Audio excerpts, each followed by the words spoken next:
Hey, everybody. It's Chris with New to the Game podcast here with Ben Schneider. What is up? How are you doing tonight, Ben? Dude, I'm doing pretty good. I feel fresh, ready to attack the day. Clear-minded. How about yourself? About the same. Definitely hit snooze on the alarm this morning, but it's still 5:30 a.m. my time, so a little bit earlier. But I am excited. Got a bunch of stuff planned for the day. So Ben, today, what we wanted to talk about is you recently hired your first full-time sales position. And I would love to talk to you about kind of what that looks like and how you got to that point, I think is even more important. Because hiring a salesperson is definitely a huge decision. But I feel like it's a really common question that you and I have both seen people ask is, when is it time to hire a salesperson? How do you pick a salesperson? How do you find a person that matches what you need? So I think to start off with, so you made this hire now, obviously, but walk me through what day-to-day life looked like before you had this person when it comes to your sales process, and kind of guide us in the direction of where you got to that made you realize this position needed to be created. Yeah, so it was last year. Sales probably occupied, I would say, 50 to 75% of my schedule. So I would generally be working 20 to 30 hours a week on sales, driving hundreds of miles every single day, if not many hundred every week, and going to consultations, trying to be able to manage both consultations but also lead handling. So I was doing a lot, and last year was definitely a year where I sort of stretched myself thin, sort of on purpose, because I wanted to be able to kind of test some boundaries, test some limits for myself. And when it came time to make the hire, it was one of those hires that I knew at my core made sense, because it was like, okay, my time is stretched very, very thin right now. I'm doing a million different things. Our company is growing. Our lead flow is growing. The ability to simply like manage the lead flow and like book appointments and do that well, while equally also managing the sales appointments themselves, which were consuming, again, the grand majority of my time, it was just so much stuff all at once. And so seeing the natural scale and growth of my company, I mean, there were points when I was running 15 to 20 appointments a week or 25 appointments a week. So that typically would equate to 4 to 5 appointments per day, sometimes more than that. And it just was, I kind of reached a tipping point where it's like, I cannot functionally maintain my schedule. I can't functionally build the business while equally still being able to show up as a very effective and competent salesperson as well as a lead handler. I was playing like 4 different roles inside of the company that were all roles that could be hired, and I'm actively hiring for now. So the salesperson hire it was a very practical next step, especially if I was able to find a salesperson that could really get out there and just crush it. That was kind of the big, I think the bottleneck for me was reaching a point where it's like, man, I really want to hire a salesperson, or hire maybe more than one salesperson. Like a lot of people will encourage hiring like starting with a small sales team, maybe 2 or 3. And it was ultimately just, I had to be able to determine what did I actually have the capacity for as far as training, what kind of processes did I have in place, and would it be fruitful for me to hire someone that was a little bit more green, or someone that was a little bit more experienced that could come in and pretty rapidly be able to, like, with a little bit of training, be able to step into the fold and be the guy that we need him to be pretty rapidly. And I opted for the latter just because it made, for where I was at in business, it made a lot more functional sense for what I'm trying to build. Yeah, that's awesome, man. So to clarify just a little bit, I know you were saying you wore a lot of hats. I remember talking to you on a lot of days during that time period where it seemed like you had 4 different jobs, 5 different jobs, and you were doing a ton of different things every day. So just to tell the folks out there listening if you are a one-man show, I know that wasn't the case for you because you already had your office manager at that point still, right? Yeah, we had a Or, project manager. sorry, Yeah, project manager. I did cycle through an office manager last year for about a 4 to 6 month period. That was relatively short lived. Ultimately, just wasn't the right fit and not the right time. But that being said, yeah. So it was really a team of two ultimately between myself and my project manager. Okay, so let me ask you this for all the folks listening. Do you feel like as a one-man solo operator that there would be a time where a salesman would be the first hire like a company makes if it's just a solo operator that's growing rapidly? Or do you feel like that project manager / office manager for some people or most people would probably come first? I'd probably say the latter. I mean, I'm inclined to say the latter. The office manager, the administrative person, but that's more anecdotal simply just because I know the nature of our industry is oftentimes that it's a tradesman stepping into a business owner role. Mine was a little bit different. I was a salesman stepping into a business owner role, so I didn't have like the trade skill necessarily. Not that I didn't know how to do it or I wasn't able to be competent enough to be a project manager, but for me it made a lot more sense because I was organizationally I was really it was an area where I was actually hurting the company by being a project manager. So that hire Yeah. definitely was like the next step. I mean, when it comes to, it's a nuanced answer because when it comes to, I feel like a business that's in that one man shop place, they're doing a lot of things, and it really is about, it's a numbers decision, in my opinion. Mhm. I mean, it's a number slash, do you have the systems? Do you have the leadership processes in place, or at least the leadership style in place to be able to train an effective person? I think if a salesperson is gonna be one of your early hires, then I would very strongly be of the opinion that like you need to have really, really strong accountability structures in place, or just know that the person like have some, and it's possible you just simply may not, but like have some degree of perspective that like you're hiring an absolute like winner that you trust greatly.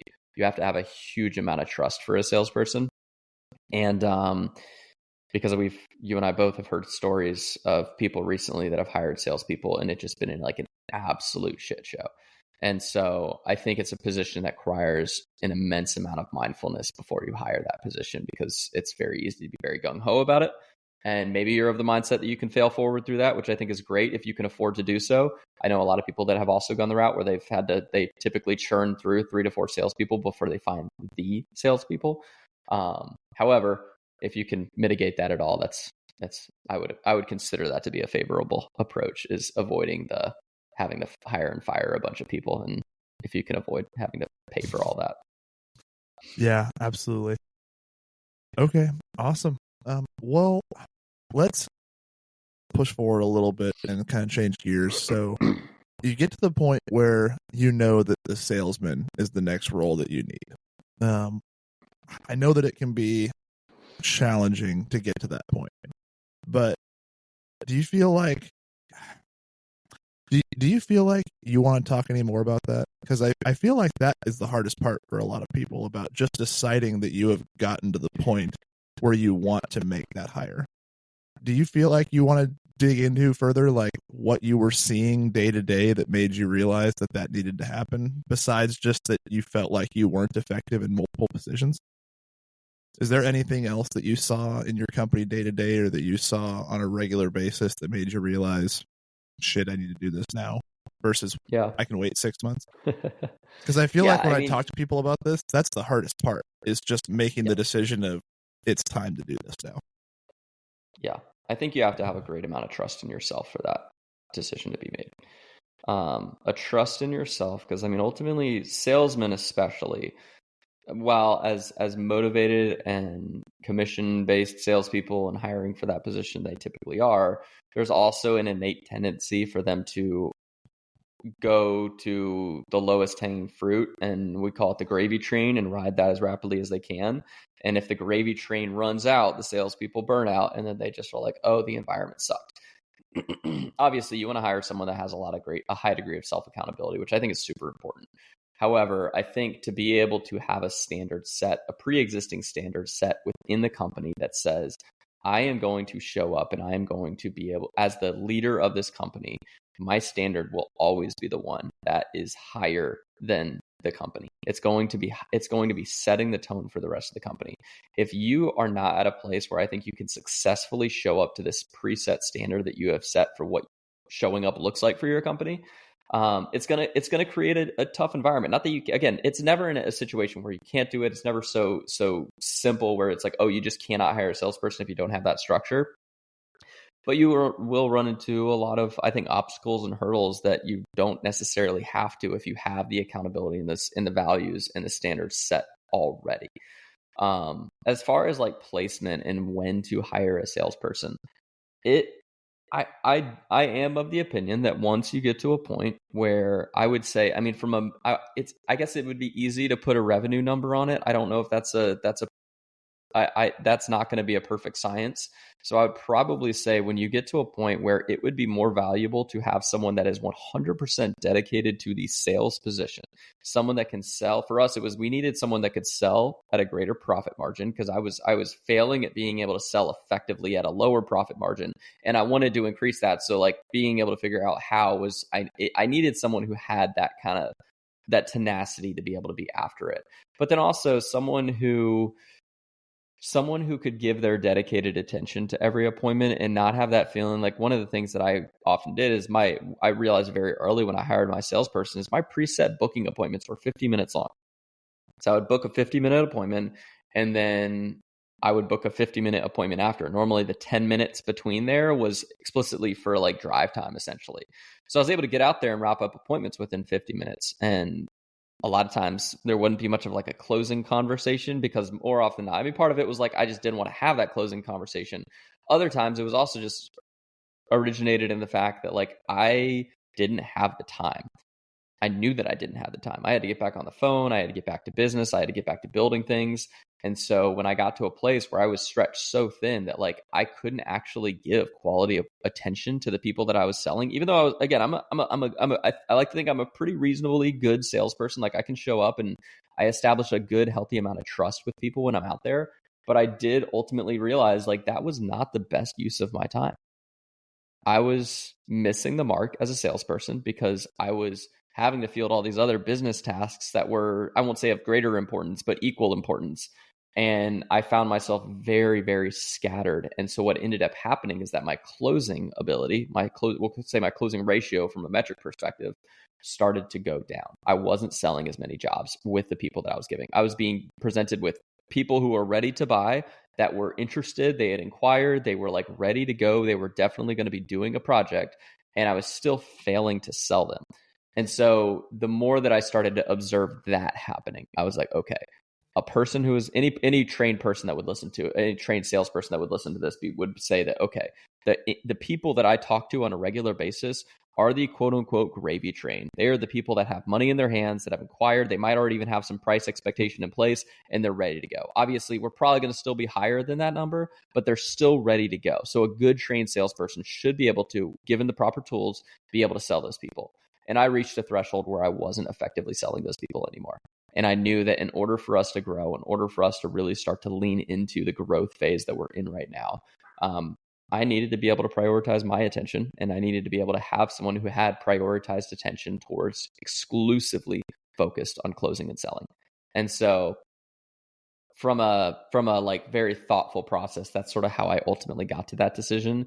And then the harder obstacle that I ran into, it was less about like, when is the right time to find a salesperson? I definitely knew that it was right time because I felt the stretch and the tension, and I saw the numbers.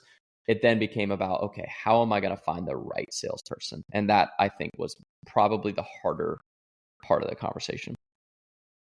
Well, funny story. That leads into my next question. So you got to this point in business. You realized that this position was not only something that you wanted to hire, but it was something that the company truly needed. You realized that it was going to be a huge part of the next step and phase and kind of area of growth in your company. Realizing the importance and the gravity of that position, how did you start creating, like either putting on paper, an idea of who and what you wanted to hire? Because I think that is also a huge question that we get a lot, which is if you're now at the point where you're going to hire a salesman, how do you build the job description, put the criteria together, and brainstorm the kind of person that you would want to hire? Like, what were some of the things you were thinking of when you started down that road with this position initially? So the exact thing that you just described, yeah, I mean, it's like, who do you want to hire? Mm-hmm. If you could hire the perfect salesperson, what would have to be true about that person for you to hire them? And yeah, so I mean, it started off from I sort of a personality perspective. I was like, what is the type of personality that I actually want to hire? I didn't want to hire someone that was like, I ultimately didn't want to hire someone that was green, someone that was like Mm-hmm. brand spanking new to the industry, into the sales or anything like that. I knew that wasn't the type of person that I was going to feel equipped to be able to train up and put into a position where they could be ultimately successful. It wasn't my greatest skill set. So I was like, I would rather pay someone a large amount of money and know that through a thorough vetting process that I was going to be getting someone that was going to be thoroughly equipped to be able to show up and absolutely dominate. And so from a personality perspective, I definitely wanted someone that had sort of that competitive edge to them, someone that like had almost their own standard that they were competing against. Because if I was going to just hire one salesperson, it's not like they're going to have a perfect competition inside of the company to work against. They're going to have to kind of create their own competition. So competing against themselves, competing against like what is the next level that I can hit was really critical to me. So I knew I wanted someone that kind of had that athlete mindset. After that, it became more about, okay, what are the driving factors that I want to be like? What are the outputs that I expect from this person? Is it simply that they go out, like, do I want them to be generating leads? Do I want them to be like very passionate about business development? So more in the realm of like generating leads and new opportunities and stuff like that. Do I base my commission structure off of that?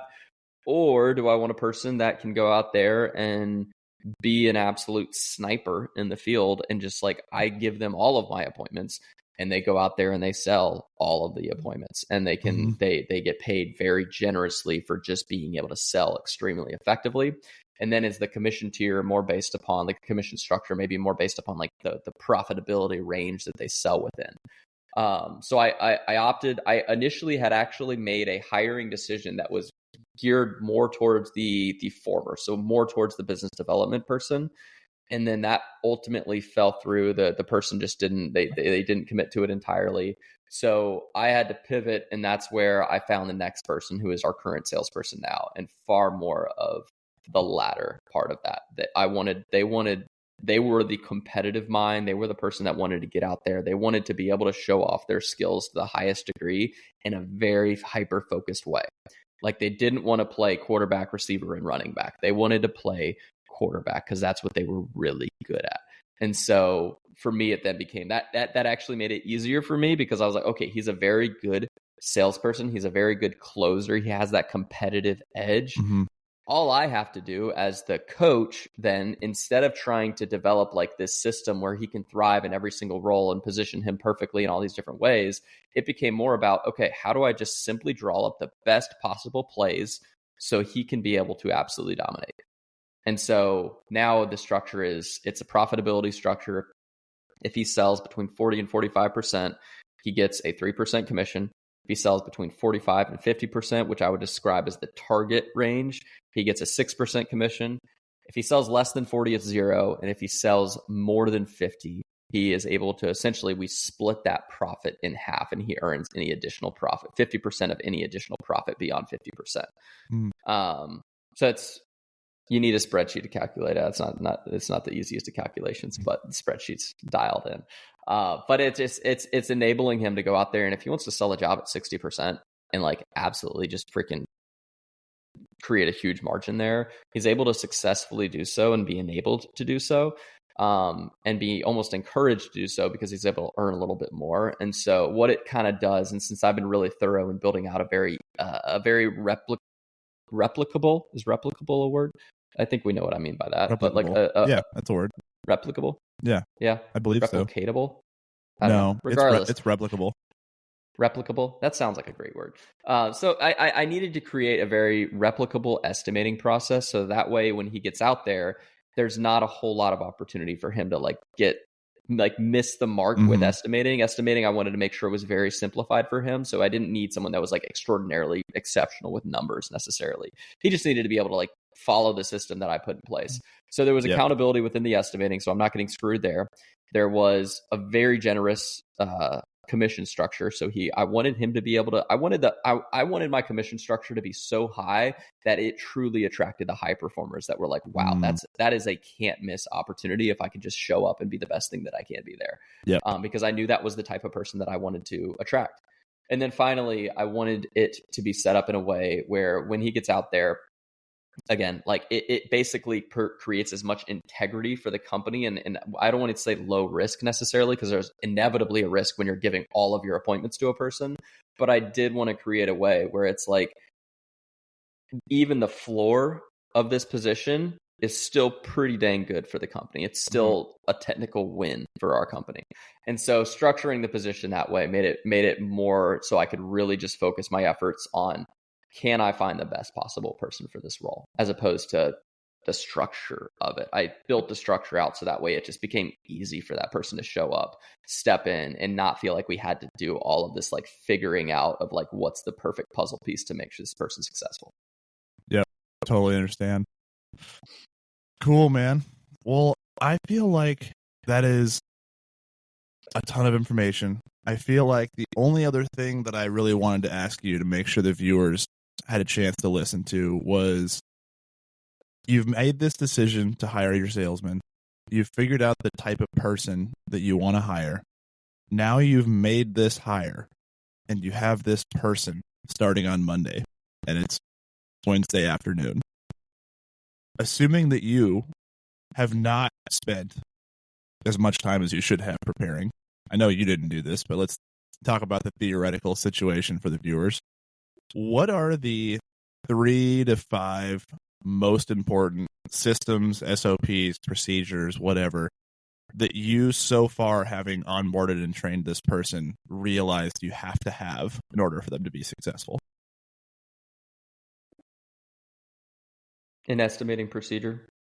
They need to know how to build an estimate, and they need to, if you have an ideal system or pre-built formulas inside of your estimating software. Again, we use JobTread. It's phenomenal. You can do all of that. It allows it to be very easy, like kind of plug and play, essentially. So like a plug and play estimating system, SOP, whatever you want to call it, is, I personally, it's a non-negotiable for me. I understand if it's not your cup of tea of like getting into that deep into your systems, but man, it's a freaking game changer when you can just be able to enable and empower your guy to be able to just get out there and just freaking make it so easy for him. That's huge. Simplify. You need a system for tracking commission. Commission tracking has actually been pretty complex, and it has not been easy. So making sure that you ideally have a system built for your commission tracking prior to this person really getting out there and actually closing deals, it's going to save you a lot of headache. It's so much easier to, because again, this is in many ways, it's a money performance oriented motivated person. So you want to be able to make sure that there's not any, it could be very, I can see, because I have a pretty good system and I'm already seeing weaknesses within it. I could see how not having that structure in place would be absolutely chaotic and create a lot of just kind of sort of some of distrust, because the salesperson wants to make sure that he's earning the right commission. The business owner wants to make sure that he's paying the right commission, not paying too much, maybe not paying too little. And neither person wants to be on either end of the too much or too little, because then you kind of get like clashing heads. So getting that dialed in, I think I would consider that to be a critical piece, because it's gonna save you a lot of that distrust and say, hey, okay, the system's here. This is what it looks like. And then I would probably say, I would set some goals for that person. I think having some preset goals would be very valuable. Some like benchmarks of like, this is what success looks like. This is what exceptional success looks like. And then the sky's the limit. And so having those kind of conversations has been really helpful for my salesperson, because I want him to know first, on the back end, he has every ounce of support and desire from the company that he is successful as possible. Because ultimately, if he is super successful, we are equally as successful. So I want to make sure that he believes that with his whole heart. And then with that, making sure that he knows that if he goes out there and he shows up and he's consistent and he does what needs to be done, he's going to get everything that he needs to be able to do that successfully. So accountability structure, I think, is going to be really important. Being able to say, okay, this is really what we expect of you, but also creating like some lofty goals for him to hit. Because my opinion is that if you hire an A-player salesperson, that they are going to want to be graded, they're going to want to be ranked, and they're going to want to be able to see what their performance metrics are because they want to excel. Yep. And so being able to, my initial expectation for this year was a lot lower than what it ended up being now because I have the salesperson in place. Because he is, by having him in here, by having him be like so aggressive after some certain goals, it's created space for me to be like, all right, man, look, if you were gonna dump the fuel on the fire, then I am going to, as diligently as possible, make sure that I am tending to this flame as best as I can, because I want him to be able to reach as far as he can reach. I want to enable him to do that. The worst thing that I think you could do is bottleneck your best people by not being as aggressive in pursuit of their own success. And I think it's been a huge seasonal change for me as a leader, is like me being able to kind of get the scales out of my eyes to be able to see that, like, if I can make my people as successful as possible through their lens, their own, we'll say, selfish lens, but they are as successful as they possibly can be, and I create a system where that success correlates to my success, that is a winning formula. And I want to be able to be as aggressive as possible on that mission. Yeah, it's interesting. I love the way you put that, because it's one of the reasons why so many people in home service and the trades are switching to performance-based pay for technicians these days. It's the same kind of thing. If you can find a system that directly ties your employees' performance to company performance and your employees' success to company success, and create a culture where my employee winning means that I win, and the company and me winning means that they win. Oh man, that's the secret to success. Because if you have that much buy-in from your office employees, salesmen, crew in the field, if they all know that their success is directly tied to the company's success and vice versa, man, I feel like that is the secret to growth, the secret to longevity, the secret to culture. Everyone needs to be convinced of that.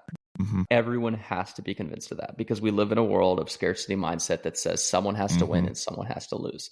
Someone is being more profitable and another person is kind of getting cut off. Like they're getting the short end of the stick with that.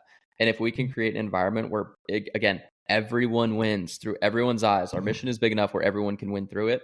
That is a victory mentality, and I want to empower that as much as I possibly can, because again, that seems to me, as far as the fruit that I have seen thus far, has been ingredients to incredible success.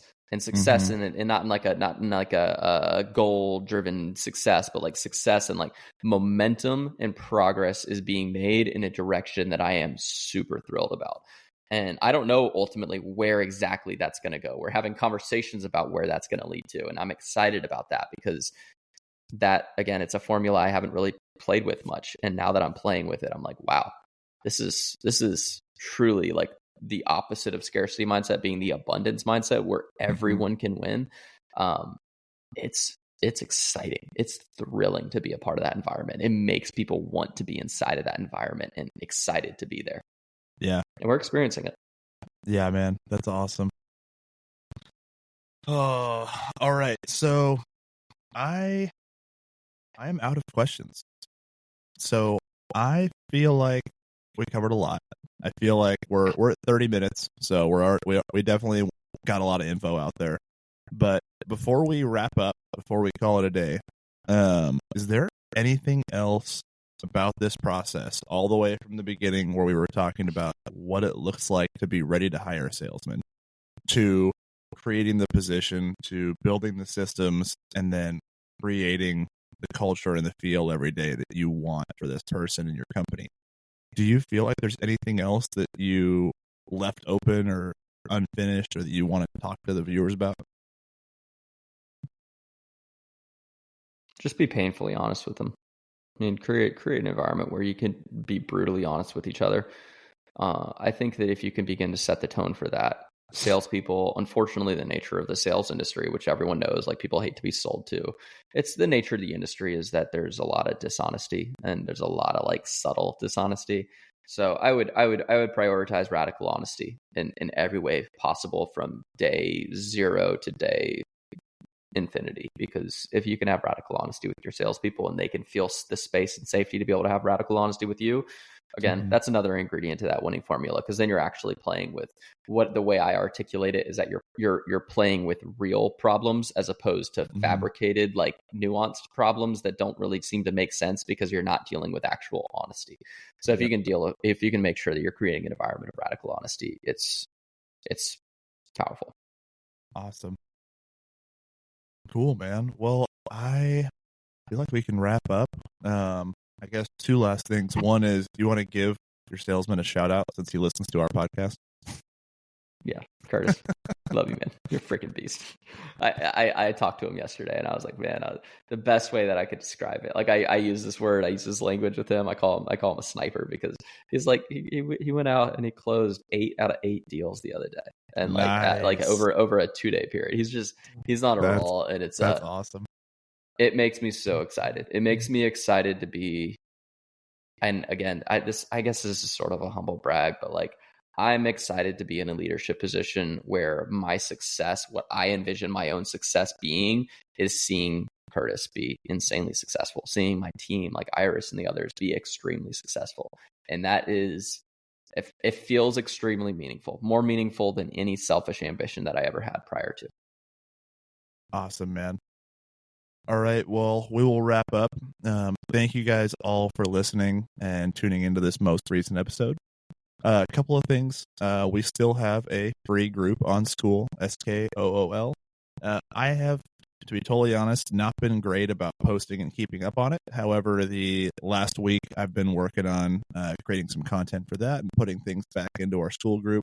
We would love for anybody who's listening that is interested in working with us to come join that free community for lots of different people.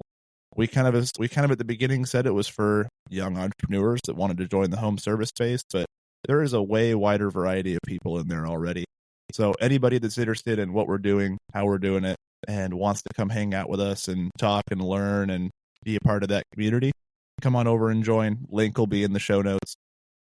We are on Apple Podcasts, Spotify, a whole bunch of other podcast platforms, and YouTube. And you can find both of us on Facebook or follow us on Instagram. And we would love to chat with you regardless. So thank you for listening. Thanks for tuning in. And we will see you guys on the next one. See y'all.